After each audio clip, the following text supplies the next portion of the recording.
Bueno, y seguimos en el living y tenemos el gusto de recibir a Pedro Mayral. Él es escritor, es músico también y está presentando hoy mismo justamente en el Alfa y Beta Los Nuevos. Este es su último libro, que la verdad que es, bueno, como todos tus trabajos, siempre son tan buenísimos. Y en este caso me gusta la etapa en la cual nos relata, que es ese despertar, cuando de alguna manera nos hacemos adultos, ¿no? Ese cambio entre la infancia y la niñez, es ese momento tan así de ingenuo y pasar a la adultez. Así que primero que nada, gracias por recibirnos. Gracias, por venir, digo. Gracias por invitarme, Juan Pablo. Estábamos hablando, antes de empezar, yo te decía las cosas que yo me anoto, ¿no? Y sí, hablábamos de eso, de en tu proceso creativo, de que también anotás, pero no tanto en el celular. Sí, sí, yo tomo notas en cuadernos, porque no confío en la memoria y además me gusta observar alrededor las cosas, ¿no? Y lo que yo escribo se alimenta de la experiencia así que está alrededor, ¿no? Claro. Creo que no hace falta ir a escalar el Himalaya para escribir, ¿no? Es algo que está sucediendo siempre. Y entonces anoto en cuadernos cosas que veo, pequeñas escenas en la calle, diálogos.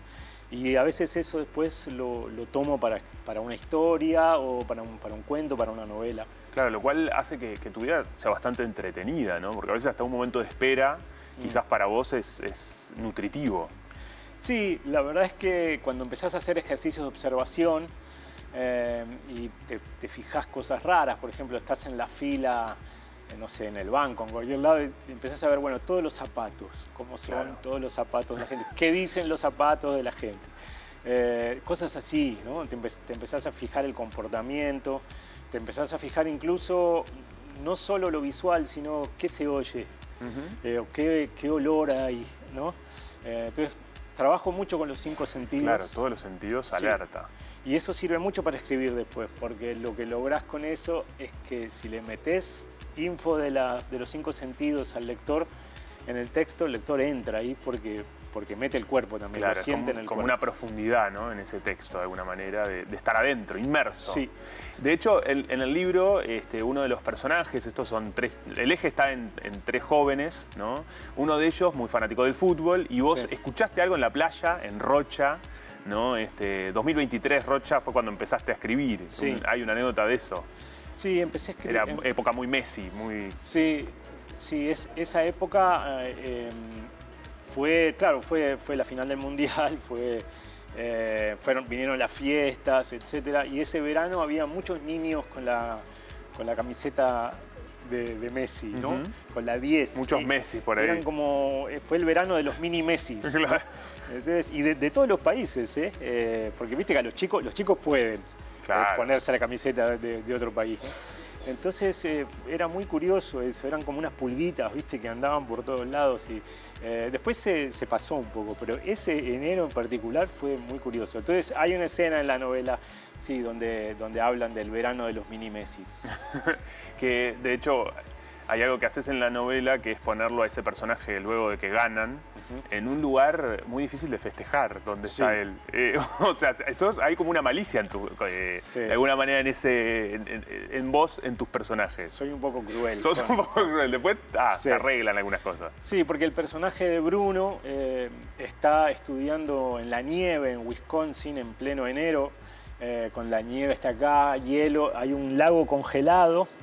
Y nadie está viendo el partido, lo ves solo la final y sale a gritar. Además, en Wisconsin habrán sido como las 9 de la mañana, ¿viste? Entonces sale solo al lago y ve la multitud en Buenos Aires saltando y él no tiene con quién saltar y no puede saltar porque si salta se rompe el hielo y se cae al agua ese. Entonces, sí, lo puse en una especie de metáfora de la soledad de él, que está pasando un momento difícil ahí. ¿Te ha pasado a vos? Porque esos momentos de soledad, ¿no? en tu vida. Bueno, sobre todo en esa etapa, yo creo. Yo estoy mostrando en Los Nuevos la etapa esa que vos bien decías. Termina la adolescencia, empezás a salir de tu casa por primera vez, empezás a trabajar por primera vez. Y hay momentos sí, de mucha soledad, de mucha incertidumbre, que no sabes para dónde se va a disparar tu vida, para dónde, Claro. si estás tomando buenas decisiones o no, porque es un momento de decisiones, ¿no? Tal cual, que además influye después para el resto, ¿no? de Sí. la vida. De hecho, en tu propia vida es interesante ese proceso, porque empezaste una carrera que tu papá decía, bueno, estas carreras fuertes, ¿no? Como Sí. en medicina, y en un momento dejaste de ir, no lo contaste, Sí. lo ocultaste, y lo mandaste a ver una película que le generó un cambio. Eso me encantó. Sí. Fue una psicopateada muy grande lo que hice. Lo que pasa es que Una buena definición. había mucha expectativa en mi casa con que yo estudiara una carrera fuerte. Me anoté en medicina, fracasé estrepitosamente con la ciencia, con la química, biología, matemática. Pero entonces no los quería desilusionar. Entonces dije que seguía yendo a la facultad, pero iba a la cafetería y había ya dejado. Claro. Y estuve como medio año así. Esa es otra soledad, ¿ves? La soledad de la mentira. Es una soledad horrible. Tal Y cual. muy Y sobre todo a tus tóxica. padres, ¿no? Que, Sí. con todo lo que eso representa. Y se destapó la olla en mi casa, no me acuerdo por qué, se dieron cuenta. Y yo ya estaba pensando estudiar letras y para provocar lo que yo quería, hice eso que vos decís, les pedí que fueran a ver La Sociedad de los Poetas Muertos, donde hay un chico que se suicida porque no lo dejan estudiar teatro. Claro. Y volvieron pálidos del cine, diciendo, no, sí, vos tenés que estudiar lo que quieras. No, qué fuerte. Funcionó. Claro. Yo no pensaba lastimarme para nada, soy un chanta profundo, pero sí logré con eso como desplazar un poco las cosas para encontrar mi camino, ¿no? Claro, que entendiesen por dónde querías ir, ¿no? Sí, sobre todo porque además cuando te dedicas a una carrera artística, digamos, siempre el miedo es qué vas a hacer, de qué vas a vivir, ¿no? Ese es en el fondo el miedo de los padres. Tal El cual. miedo de los padres, ¿no? En tu caso, la verdad que has tenido una carrera y tenés una carrera que tiene muchas aristas, ¿no? Escribir, muchas de tus películas luego después se hicieron, por ejemplo, tenemos La Uruguaya, para quienes no saben, esto parte de un libro tuyo.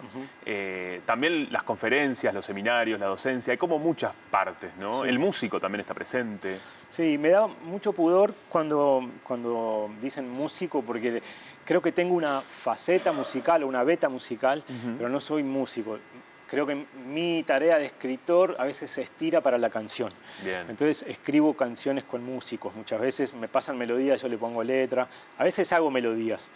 Pero no soy un músico, ¿viste? Son músicos que estudiaron música desde jóvenes. No. ¿Eso es porque no le diste el lugar, crees? ¿Porque creció la otra pata o Sí, cómo lo ves? Claro, yo tocaba la guitarra y trataba de escribir canciones a los 16 años, pero me faltaba data musical y creció la parte de la escritura. Claro. Esa escritura en columna de una canción, pasaron a ser poemas, después cuentos, novelas, y creció esa rama del árbol de mí. Y quedó dormida la parte musical mucho tiempo, hasta casi los 45 años. Ahora tengo 54, así que hace 9 años que empecé a tocar de nuevo la guitarra y a buscarle melodía a algunos poemas, digamos. Claro. Pero, claro, es algo que siempre te está esperando, eso es bastante curioso. Lo que pasa es que cuando me junto con músicos que tocan, yo estoy aprendiendo a caminar, ¿viste? Bueno, pero para ellos también eso debe ser interesante. Sí, ese claro, proceso. claro. Sí, porque ellos trabajan mucho con la palabra, ¿no? Claro. La canción que cantaron recién los chicos estaba preciosamente escrita, ¿no? Claro. Entonces sí, la canción está todo el tiempo negociando palabra con melodía. Y esa negociación es muy interesante.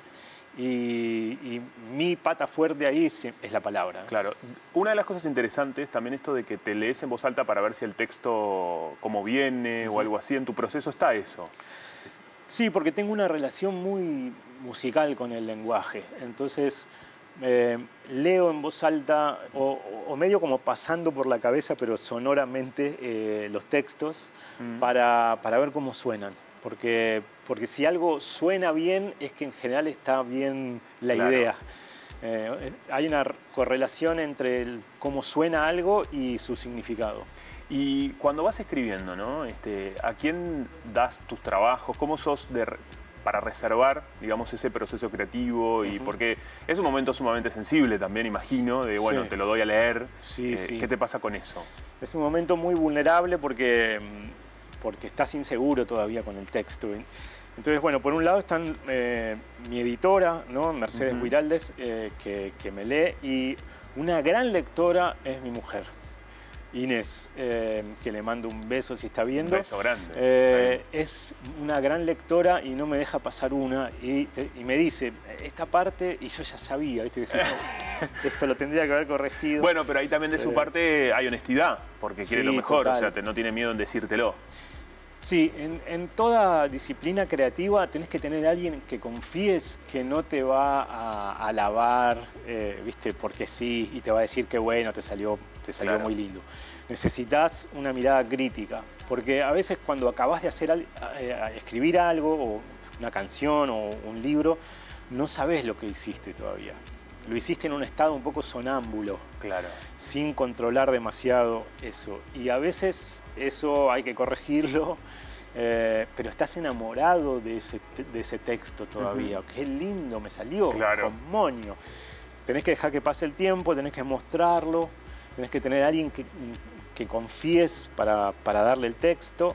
Y creo que eso, tu propia mirada con el paso del tiempo va cambiando un poco. Dejás pasar unas semanas, unos meses y podés leer ese texto como si fueras un lector, no tanto el autor. No tanto el autor.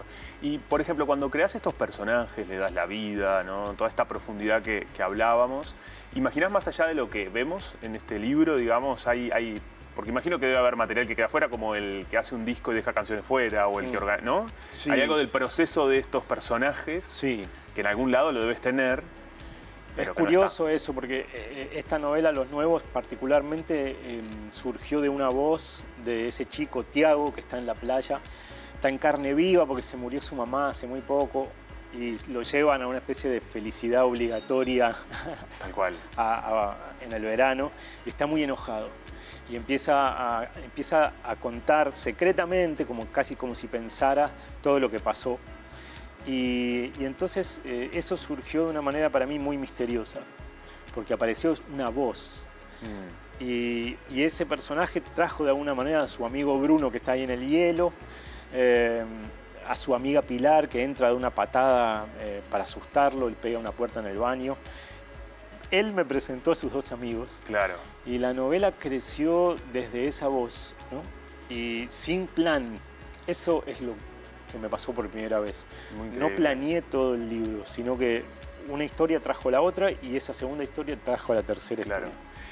Hay una parte que a mí me resultó, viste que a todos nos mueve o algo, y hay una parte que para mí fue muy poderosa cuando el personaje, si no me equivoco, de Tiago, habla de cuando se vio en un video y se corrigió y se acartonó por lo que le pasaba. Y eso creo que en gran medida nos pasa, ¿no? A los adultos.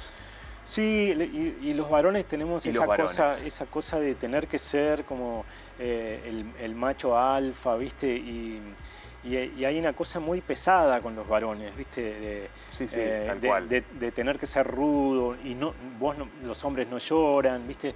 Y Tiago en un momento se ve en un video riéndose y se ve un gesto como de la mamá. Claro. Y se avergüenza mucho y tiene todo un periodo en su vida en que trata como de endurecerse y agravar la voz, ¿viste? Con una especie de testosterona indudable, así como de Citarrosa, ¿viste? La voz de Citarrosa. Y quería mostrar ese momento de la vida donde vos todavía no tenés como una identidad muy clara, pero sufrís estos empujones y burlas. Claro, ¿no? el afuera, ¿no? Cómo a veces el afuera también nos trata de definir y después yo creo que lo interesante de la adultez es ir sacándose esas rigideces que nos pusimos, es como Totalmente, otro proceso. Sí, como unos personajes que vas asumiendo, ¿no? Unas máscaras. Y a la vez son máscaras útiles después, porque uno, si quiere, las tiene a mano. Sí. Pero sí, quién vas siendo y quién de a poco vas eligiendo ser y pudiendo ser, creo que es siempre un gran misterio y quizá la novela trata de eso, de esas pequeñas decisiones que vas tomando, esquivando mandatos de los adultos para ser vos mismo.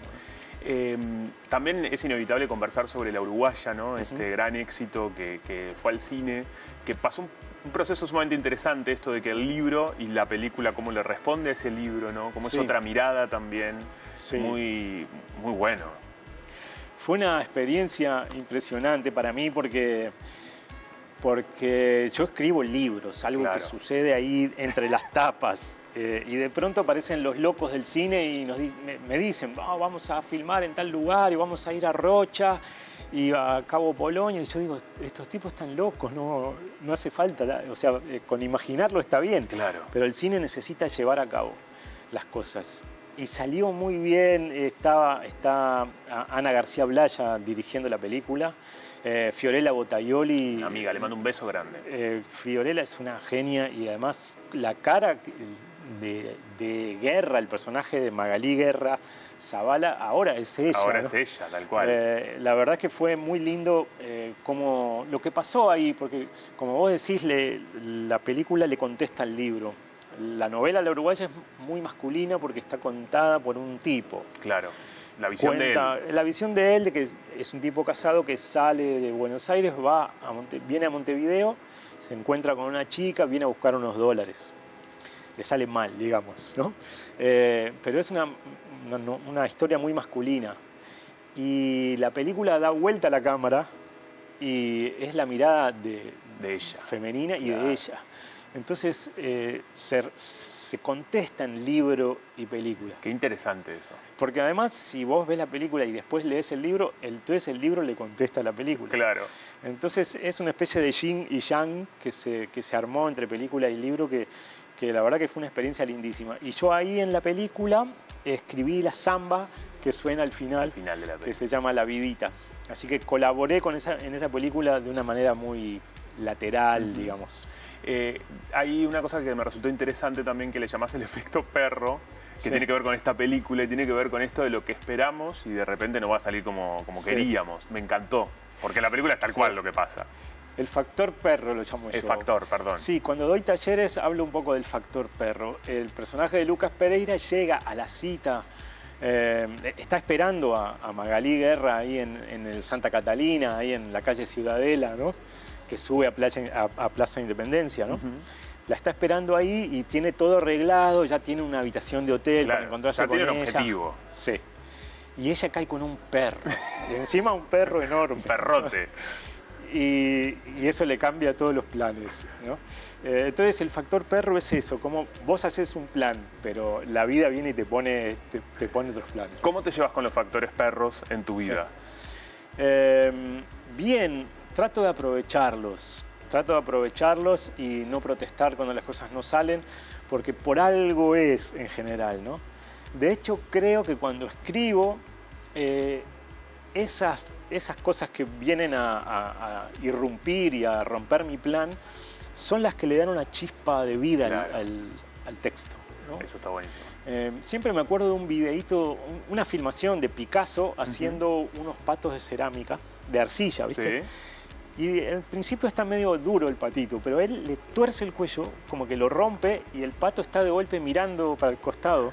Claro. Y ese romperlo le da vida Claro. a la figura. Entonces, creo que a veces eso, cuando se te rompe el plan en los procesos creativos, es donde entra la chispa de vida que hace que la obra tenga su propio movimiento, ¿no? Tal cual. A ti y a Inés también, ¿qué les gusta de Montevideo? Que lo han elegido como destino para estar, para vivir. Ustedes, bueno, sos argentino, pero Sí. somos muy hermanos. Sí. Pero este es tu... Primos somos. Yo Somos estoy descubriendo está bien, que eso es somos lindo. primos. Somos sí. primos. Pero Somos- primos hermanos. Sí, somos Pero primos cercanos, hermanos, ¿viste? sí. Es muy curiosa esa continuidad identitaria y también todos los detalles de las diferencias, ¿no?